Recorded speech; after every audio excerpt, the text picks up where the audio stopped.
4. King Tut was a very young pharaoh, meaning an ancient Egyptian king or ruler in ancient Egypt.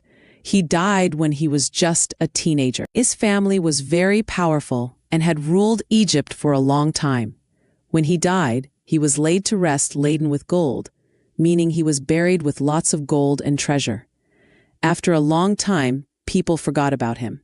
In 1922, his tomb, meaning a special burial place, was discovered. Since then, many people have wondered how he died. Some even thought he might have been murdered. Now, after almost 80 years, Tut's body was taken out of his tomb. He had a special kind of X-ray called a CT scan. This scan helps scientists learn new things about his life and how he died. It also provides exact information to make a forensic reconstruction, meaning building a very accurate model of what he looked like. On January 5, 2005, at 6 p.m., an angry wind stirred up ghostly dust devils as King Tut's mummy, meaning a preserved dead body, was taken from his resting place. His resting place was in an ancient Egyptian cemetery known as the Valley of the Kings. Dark-bellied clouds, which looked like the color of a casket gray, meaning a box where a dead person is placed for burial, covered the desert sky and hid the stars. The world's most famous mummy glided headfirst into a CT scanner. This scanner was brought to probe the lingering medical mysteries of this little understood young ruler who died more than 3,300 years ago. All that afternoon, the usual line of tourists from around the world had descended into the cramped, rock-cut tomb some 26 feet underground to pay their respects. They gazed at the murals on the walls of the burial chamber and peered at Tut's gilded face, meaning covered in gold, which was the most striking feature of his mummy-shaped outer coffin lid. Some visitors read from guidebooks in a whisper. Others stood silently, perhaps pondering Tut's untimely death in his late teens, or wondering with a shiver if the pharaoh's curse, meaning a belief that bad luck would come to anyone who disturbed an ancient Egyptian pharaoh's tomb, or misfortune falling upon those who disturbed him, was really true. Zahi Hawass, who was the Secretary General of Egypt's Supreme Council of Antiquities, leaned over the body for a long first look. He said that the mummy was in very bad condition because of what Carter did in the 1920s. Carter, Howard Carter that is, was the British archaeologist, meaning a person who studies human history and prehistory through digging up old sites and things, who in 1922 discovered Tut's tomb after years of futile searching.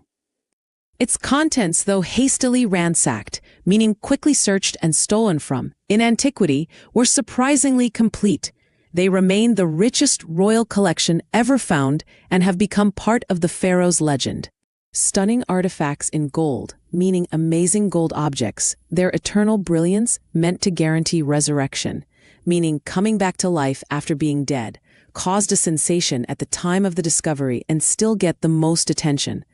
But Tut was also buried with everyday things he'd want in the afterlife: board games, a bronze razor, linen undergarments, cases of food and wine. After months of carefully recording the pharaoh's funerary treasures, meaning valuable items buried with the dead, Carter began investigating his 3 nested coffins. Opening the first, he found a shroud adorned with garlands of willow and olive leaves, wild celery, lotus petals, and cornflowers, the faded evidence of a burial in March or April. When he finally reached the money, though, he ran into trouble. The ritual resins, meaning sticky, hardened substances often used in ancient Egyptian burial rituals, had hardened, cementing Tut to the bottom of his solid gold coffin. No amount of legitimate force could move them, Carter wrote later. What was to be done? The sun can beat down like a hammer this far south in Egypt, and Carter tried to use it to loosen the resins. For several hours, he set the mummy outside in blazing sunshine that heated it to 149 degrees Fahrenheit, about 65 degrees Celsius. Nothing budged. He reported with scientific detachment that the consolidated material had to be chiseled away, meaning carefully cut or removed with a chisel, from beneath the limbs and trunk before it was possible to raise the king's remains. In his defense, Carter really had little choice. If he hadn't cut the mummy free, thieves most certainly would have circumvented, meaning found a way around, the guards and ripped it apart to remove the gold. In Tut's time, the royals were fabulously wealthy, and they thought or hoped they could take their riches with them.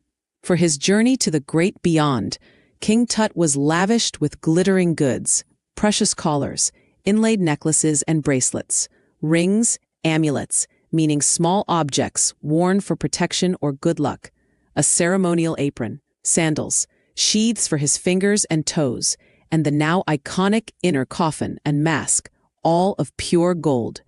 To separate Tut from his adornments, Carter's men removed the mummy's head and severed nearly every major joint. Once they had finished, they reassembled the remains on a layer of sand in a wooden box with padding that concealed the damage, the bed where Tut now rests. Archaeology has changed substantially in the intervening decades, focusing less on treasure and more on the fascinating details of life and intriguing mysteries of death. It also uses more sophisticated tools, including medical technology. In 1968, more than 40 years after Carter's discovery, an anatomy, meaning the study of the structure of the body, Professor X-rayed the mummy and revealed a startling fact. Beneath the resin that cakes his chest, his breastbone and front ribs are missing. Today, diagnostic imaging, meaning using technology like X-rays or CT scans to create pictures of the inside of the body to help understand health issues, can be done with computed tomography or CT, by which hundreds of X-rays in cross-section, meaning a slice or cut made across something to show its inner structure, are put together like slices of bread to create a three-dimensional virtual body. What more would a CT scan reveal of Tut than the X-ray? And could it answer two of the biggest questions still lingering about him? How did he die, and how old was he at the time of his death? King Tut's demise was a big event, even by royal standards. He was the last of his family's line, and his funeral was the death rattle of a dynasty, meaning a powerful family or group of rulers who rule a country for a long period of time. But the particulars of his passing away and its aftermath are unclear. Amenhotep III, Tut's father or grandfather, was a powerful pharaoh who ruled for almost 4 decades at the height of the 18th dynasty's golden age. His son Amenhotep IV succeeded him and initiated one of the strangest periods in the history of ancient Egypt. The new pharaoh promoted the worship of the Aten, the sun disk, changed his name to Akhenaten, or servant of the Aten, and moved the religious capital from the old city of Thebes to the new city of Akhenaten, known now as Amarna. He further shocked the country by attacking Amun, a major god, smashing his images and closing his temples. "It must have been a horrific time," said Ray Johnson, director of the University of Chicago's Research Center in Luxor, the site of ancient Thebes. The family that had ruled for centuries was coming to an end, and then Akhenaten went a little wacky, meaning he acted very strangely or wildly. After Akhenaten's death, a mysterious ruler named Smenkhare appeared briefly and exited with hardly a trace. And then a very young Tutankhaten took the throne, King Tut as he's widely known today. The boy king soon changed his name to Tutankhamun, living image of Amen, and oversaw a restoration of the old ways. He reigned for about 9 years and then died unexpectedly. Regardless of his fame and the speculations about his fate, Tut is one mummy among many in Egypt. How many? No one knows. The Egyptian Mummy Project, which began an inventory, meaning a detailed list of all the items, in late 2003, has recorded almost 600 so far and is still counting. The next phase, scanning the mummies with a portable, meaning able to be easily carried or moved, CT machine donated by the National Geographic Society and Siemens, its manufacturer. King Tut is one of the first mummies to be scanned, in death as in life, moving regally, meaning in a way that suggests royalty or nobility, majestically ahead of his countrymen. A CT machine scanned the mummy head to toe, creating 1,700 digital X-ray images in cross-section. Tut's head, scanned in 0.62 millimeter slices to register its intricate, meaning very detailed and complex structures, takes on eerie, meaning strangely clear, mysterious or frightening detail in the resulting image.